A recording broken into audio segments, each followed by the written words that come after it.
السلام علیکم جی، ویلکم کرتا ہوں آپ کو مرتضیٰ گارڈن چینل پہ جی۔ آج کی انفارمیشن کے اندر میں نے آپ کو کھاد کے بارے میں بتانا ہے۔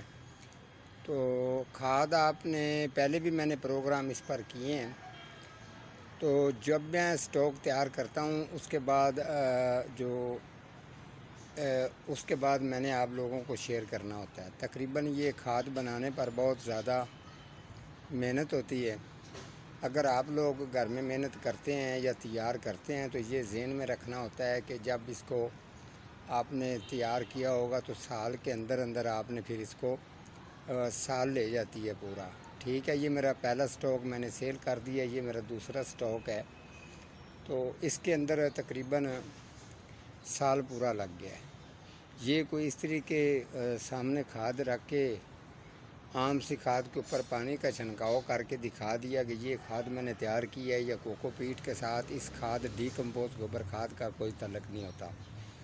اس کے اندر میں نے آڑو کے چھلکے، آم کی گٹھلیاں، اس کے علاوہ پتر، 5 قسم کے پتر میں نے ڈالے ہیں، اور اس کے اندر میں نے لکڑی کی راکھ اور پانی کا ترکاؤ کر کے اس کو اچھی طرح سے سیٹ کر کے رکھ کے اس کو تیار کرتا رہا ہوں۔ ٹھیک ہے، اب یہ سال کے بعد تیار ہو گئی ہے۔ دوسرا سٹاک میں نے اس کا سیل کر دی۔ اب یہ سٹاک ہے، کچھ کافی لوگوں کے اس کے کومنٹس ہیں، ڈیلیوری ہیں، تو انشاءاللہ ان کو میں نے یہ ابھی میں توڑا لے کے رکھا ہے۔ اس توڑیوں کے اندر میں نے اس کو بھر دینا ہے، تو پھر میں ان لوگوں کو یہ ڈیلیوری دے پاؤں گا۔ کچھ لوگوں کی ڈیمانڈ ہوتی ہے جی آن لائن باہر دور دور آپ پلانٹس یا کوئی اس طریقے کی چیز بھیجیں، تو میں ان کو یہ ریکویسٹ کرتا ہوں کہ آپ اگر اتنی دور چیز منگواتے ہیں، چیز اگر فرض کریں 1000 روپے کی چیز ہے تو 1000 ہی اس کے اوپر خرچہ آ جاتا ہے۔ اس سے بہتر یہی ہوتا ہے کہ آپ کسی آدمی کو کہہ کے، جاننے والے کو، وہ اگر جس جگہ سے بھی آپ کو چیز پسند ہے اس کو بھیج کے اسے لے کے وہ چلا جائے تو وہ زیادہ اچھا ہوتا ہے۔ ٹھیک ہے، ابھی میں نے 1-2 میرے کسٹمر ہیں آن لائن، مجھے انہوں نے کہا تھا لیکن میں ان کو ڈیلیوری نہیں دے پایا، ان کو میں نے معذرت کر دی ہے۔ تو یہ چیز ہے کہ جب آپ چیز اچھی خوبصورت تیار کریں گے، اب یہ ریڈی ہو چکی ہے۔ یہ جو آپ کو نظر آ رہا ہے یہ میں آپ کو دکھا دوں، یہ اس کا اوپر والا ایریا ہے۔ ٹھیک ہے، اس کے اب میں نے جس جگہ سے میں نے یہاں سے شروع کیا ہے تو یہ آپ کو اس کی کٹنگ جتنی بھی ہے یہ نظر آ رہی ہوگی۔ یہ سارا ابھی اس کے اندر جتنی بھی چیزیں مکس ہیں وہ بالکل اس کا ایک پیس بنا ہوا ہے۔ اس پیس کو میں کاٹ کے بریک کر کے اچھی طرح سے صفائی کر کے یہ جو میں اس کا ڈھیر لگا رہا ہوں یہ آپ چیک کر لیں۔ اب یہ والا اس کا جتنا بھی یہ ڈھیر ہے، اتنی بہترین کھاد ہے، اتنی محنت نہ ہی تو کوئی نرسری پہ ٹائم دیتا ہے۔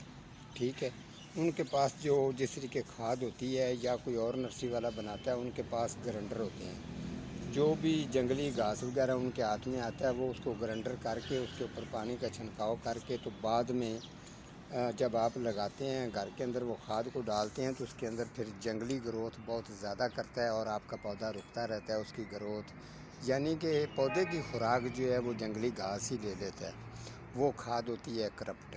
اور دوسری جو ہے نرسری پر اتنا زیادہ کوئی ٹائم دیتا نہیں ہے۔ تو میں نے یہ 10-20 توڑے میں نے تیار کرنے ہوتے ہیں، اچھے تیار کرنے ہوتے ہیں، اور 20 کلو کا جو توڑا ہے 22 کلو 25 کلو بھی ہو جاتا ہے۔ ٹھیک ہے، وہ میں سیل کر رہا ہوں 700 روپے کا۔ ٹھیک ہے، تو آپ اس کھاد کا رزلٹ دیکھیں، آپ اس کو پکے پودوں کو ڈالیں، فروٹ والوں کو ڈالیں، سبزی والے جو بھی پلانٹس ہیں ان کو آپ ڈالیں گے تو اس کا رزلٹ اچھا آئے گا۔ یہ بس اتنے ہی توڑے ہیں، کچھ ڈیلیوریوں کی جو لوگوں کی ہے میں نے ان کو دے دینی، اگر بچی تو وہ میں اپنے پاس رکھ لوں گا۔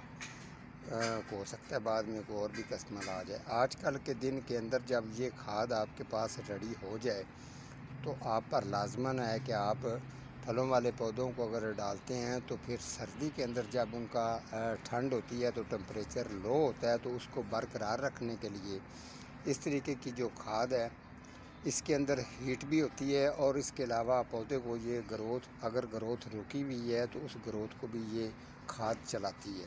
اس کے علاوہ اس کے اندر کوالٹی یہ بھی ہے کہ اگر آپ نے اس جیسی کھاد اگر آپ نے تیار کی ہوئی ہے تو پھر آپ لازماً جو ہے نا پودوں کو استعمال کروائیں۔